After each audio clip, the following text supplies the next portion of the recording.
Copyright disclaimer under Section 107 of the Copyright Act 1976. Allowance is made for fair use for purposes such as criticism, comment, news reporting, scholarship, and research. Fair use is a use permitted by copyright statute that might otherwise be infringing. Nonprofit, educational, or personal use tips the balance in favor of fair use.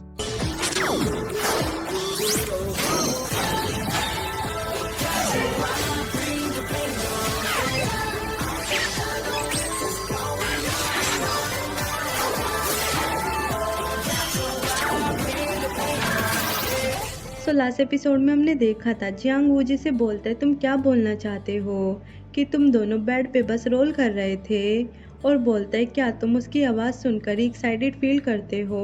Woozi गुस्से से अपने sir से towel उतारते हुए बोलता है क्या तुम और बुरा नहीं बोल सकते, तुम जानते हो ऐसा कुछ भी नहीं है। ये सुनकर जियांग अपना फेस नीचे कर लेता है और अपना कोट लेकर वहाँ से जाने लगता है। तो वूजी बोलता है तुम क्या कर रहे हो, तुम कहाँ जा रहे हो, जिस पे जियांग बोलता है मुझे जाने दो, तो बस जाने दो।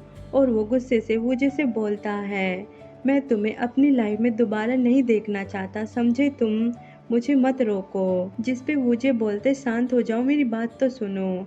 वूजी जियांग को रोकने की कोशिश कर रहा होता है, तभी उसके फ़ोन पर कॉल आती है। वूजी और जियांग फ़ोन की तरफ देखने लगते हैं, जिस पे जियांग वूजी से बोलता है क्या तुम अपने अंकल से बदला लेने में बिजी नहीं हो, जिद मत करो, मुझे जाने दो।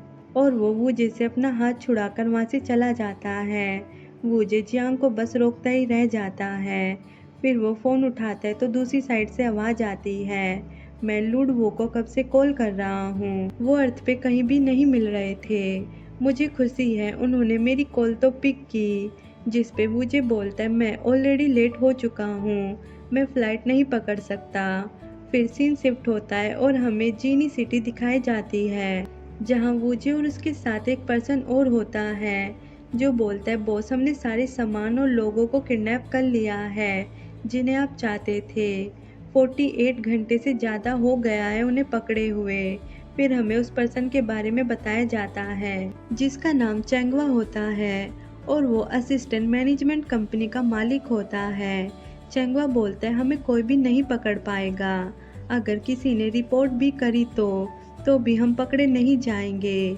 चेंगवा के बारे में हमें और बातें बताई जाती है, जो कि एक सक्सेसफुल असिस्टेंट मैनेजमेंट कंपनी का मालिक होता है। वो एक डेप कंपनी होती है। मुझे बोलता है आराम करो, और क्या उन सभी को यहीं पे रखा गया है।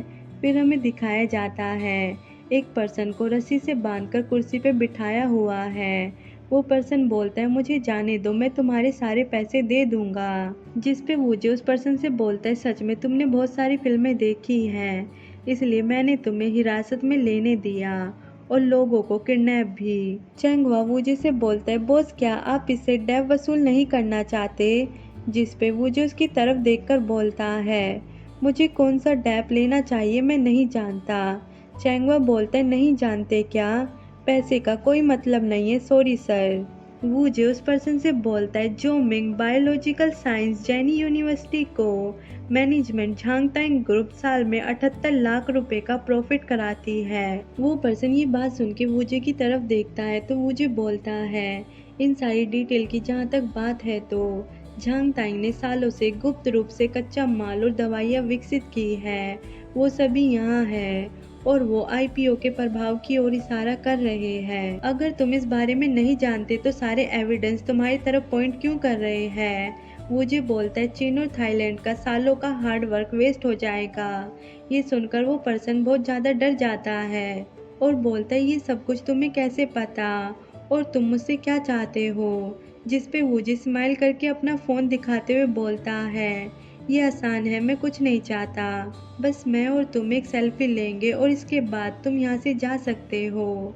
और वूजे वहाँ से जाते हुए बोलता है इसे जाने दो और मैं ये पिक चेयरमैन झांग यू जैन को सेंड कर दूंगा।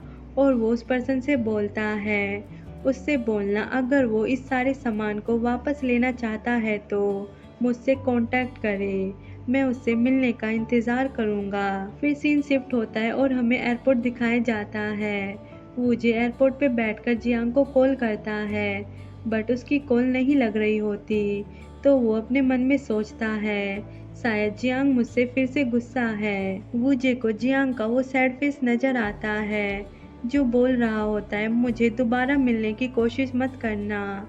ये सब सोचकर वूजे परेशान हो जाता है और मन में सोचता है चलो पहले जियांग से मिल लेते हैं। अब जियांग बायहुआ शहर के सबसे खूबसूरत घर बाय सैंड मिलिट्री आर्मी में है। वूजे अपने मन में सोच रहा होता है जब मैं प्लेन से उतरा तो मैंने सीधा एक कार को रोका और 4 से 5 घंटे का सफ़र करके यहाँ पर आया हूँ। और वो सोचता है मैं उस रात की तरह ही जियांग को फिर से देखना चाहता हूँ।